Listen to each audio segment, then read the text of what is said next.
कृष्णा, निस्वार्थ भाव सुख की कुंजी।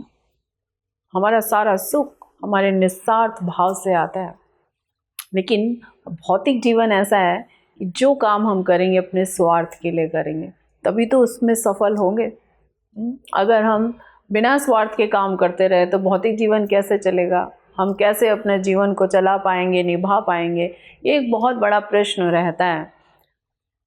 ठीक है, हमें जीवन को चलाने के लिए हमें कुछ कार्य ऐसे भी करने हैं जहाँ पे हमारा स्वार्थ निहित है, जिससे कि हम धन कमा सकें, अपने घर को चला सकें, अपने बच्चों को पाल सकें। लेकिन जीवन के अंदर कई बार हम देखते हैं लोग कहते हैं सेटिस्फैक्शन नहीं हो रहा, संतुष्टि नहीं हो रही, आनंद नहीं आ रहा। ऐसे ऐसे लोग हुए जिन्होंने निस्वार्थ भाव से सेवाएं की हैं, गरीबों की सेवा, मदर टेरेसा। और आप उनके चेहरे पे जो खुशी देखते हैं, जो आनंद देखते हैं, वो स्वार्थ से काम करने पर नहीं मिलता। जो आउट ऑफ द वे जाकर लोगों की सेवा के लिए अपना जिन्होंने जीवन समर्पित किया, वो हमेशा आप देखेंगे कि वो एक अलग ही लेवल पे हैं वो लोग, और उनके जीवन में अलग तरह की प्रसन्नता का वो अनुभव करते हैं।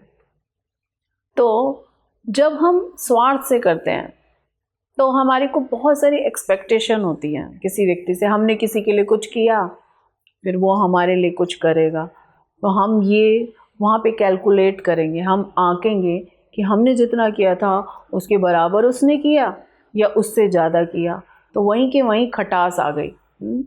या फिर हम किसी से कुछ चाहते हैं या फिर वो हमसे कुछ चाहता है ना। इस स्वार्थ के चक्कर में हमारे जीवन के अंदर खटास, क्लेश, कुंठाएं इतनी आ गई हैं कि हमें कोई रास्ता नहीं मिलता। तो हमें आउट ऑफ द वे जाकर कुछ ऐसा लक्ष्य बनाएं जीवन में सेवा करने का, जब हम निस्वार्थ भाव से सेवा कर सकें। तो हम देखते हैं कि एक बार की बात है कि एक लड़का था और उसका एक्सीडेंट हो गया और वो हॉस्पिटल में गया। डॉक्टर ने देखा और उसके पास पैसे भी नहीं थे, उसके रिश्तेदारों के पास पैसे नहीं थे। डॉक्टर ने कहा फटाफट इसको एडमिट किया जाए। अपने जूनियर डॉक्टर्स से बोला फटाफट इसको एडमिट करो और जो भी इस खर्चा होएगा इसका, और वो उसकी चिंता नहीं करनी है, इसको बेस्ट से बेस्ट रूम देना है। तो उस वक्त तो लड़के का एक्सीडेंट हुआ था, और जब वो ठीक हुआ, व्हील चेयर पर बाहर आया तो पेमेंट के लिए वो गया, तो वहाँ पे पेमेंट भी नहीं लिया गया। तो बहुत हैरान हो गया। डॉक्टर के पास जाता है कि डॉक्टर साहब ऐसा क्या है कि आप पैसे नहीं ले रहे हैं और इतनी मेरे को यहाँ पे सुविधाएं दी गई हैं। डॉक्टर ने कहा कि तुम मुझे भूल गए, मैं तुम्हें नहीं भूला। आज से 6 महीना पहले तुमने मुझे बचाया था, मेरे परिवार को बचाया था। हम जंगल में जा रहे थे और वहाँ हमारी गाड़ी ख़राब हो गई, और ऐसा घना जंगल था, वहाँ पे मेरे परिवार के साथ कुछ भी हो सकता था, लेकिन तुम वहाँ से गुज़र रहे थे। तुमने मुझे बोला कि क्या हुआ, तुम रुके, तुमने मुझसे पूछा और तुमने मेरी गाड़ी को वहाँ पर ठीक किया, और तुम फिर अपने वर्कशॉप पे लेके गए, वहाँ पे तुमने गाड़ी को पूरी अच्छे तरह से ठीक किया, और तुमने पैसे भी नहीं लिए थे। मैंने तुमसे कहा कि तुम पैसे ले लो, तो तुमने पैसे नहीं लिए। तो समझ लो कि आज मैंने तुम्हारा जो कर्ज था, जो तुमने मेरी मदद की थी, मैं तुम्हारी थोड़ी सी मदद कर रहा हूँ, मुझे तुम्हारे से कुछ भी नहीं चाहिए। तो हम देखिए कि हम स्वार्थ रहित जब हम कुछ करते हैं वो हमारे पास लौट कर आता है। ये प्रकृति हमें देती है, भगवान हमें वो लौटा कर देते हैं। भगवान बहुत प्रसन्न होते हैं ऐसे गुणों से। ये गुण दिव्य गुण हैं जिनको हमें अपने जीवन में लाना चाहिए। तो एक बार एक गिलहरी थी, युधिष्ठिर महाराज का यज्ञ हो रहा था, तो वहाँ पे वो गिलहरी आ रही थी। बहुत सारे ब्राह्मणों को सोने के पात्रों में खिलाया जा रहा था। तो गिलहरी वहाँ पे थी, तो देखा कि गिलहरी आधी सोने की है, आधी नॉर्मल है।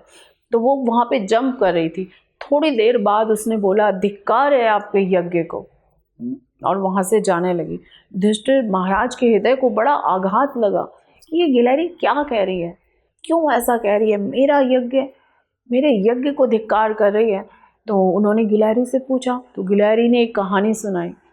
बोले एक जगह पे एक ब्राह्मण फैमिली रहती थी, और वो ब्राह्मण फैमिली ऐसी थी कि उस जगह पे धीरे धीरे सूखा पड़ रहा था, उनके पास धन नहीं था और खेत सब सूख गए थे।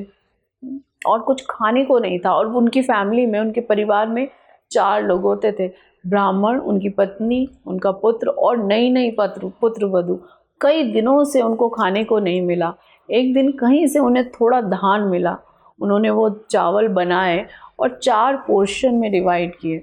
4 भागों में डिवाइड करने के बाद वो जैसे ही वो खाने के लिए बैठे तो कहीं से कोई अतिथि आ गए। उन्होंने कहा कि मैं बहुत दूर से चल के आया हूँ, आप क्या मुझे खाने को देंगे?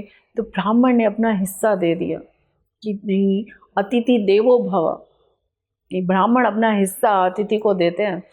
और वो कहा कि वो चले जाते धन्यवाद देकर। अब ब्राह्मणी का नंबर था। जैसे ही वो अपने पोर्शन को, अपने भाग को खाने के लिए बैठती हैं, उसी वक्त एक और अतिथि आ जाते हैं।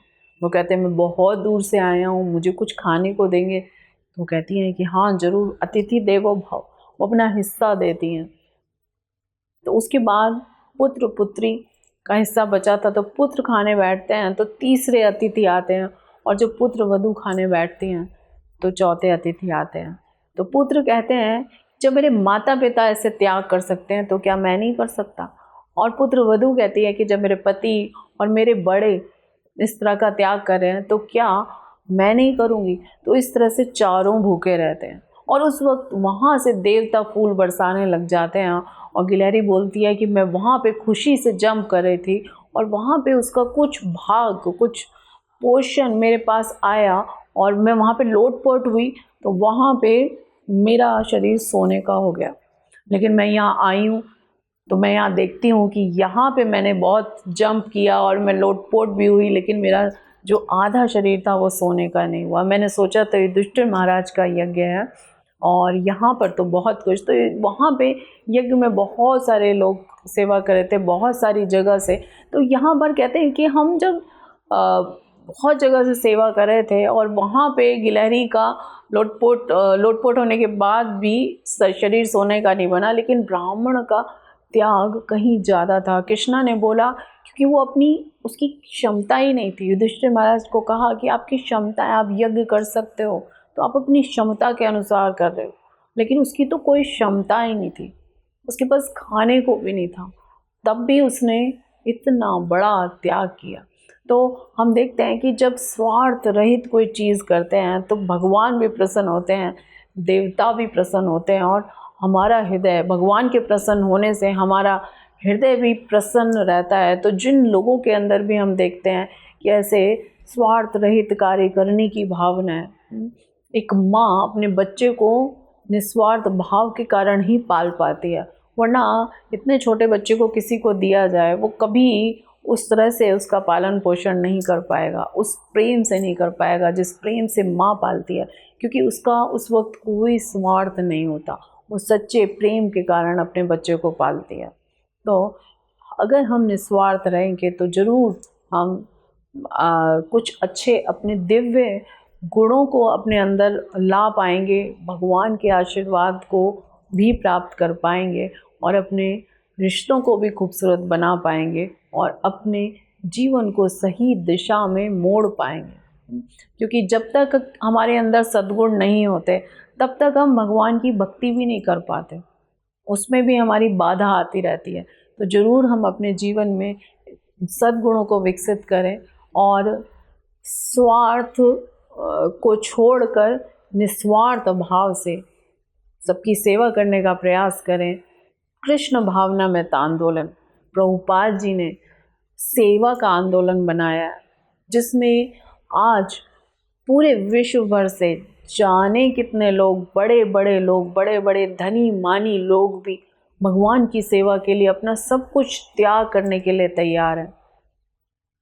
सब कुछ उन्होंने अपना जीवन भगवान की सेवा में दे दिया और इसके कारण ही, ये भगवान की प्रसन्नता के कारण ही ये आंदोलन इतना फल फूल रहा है।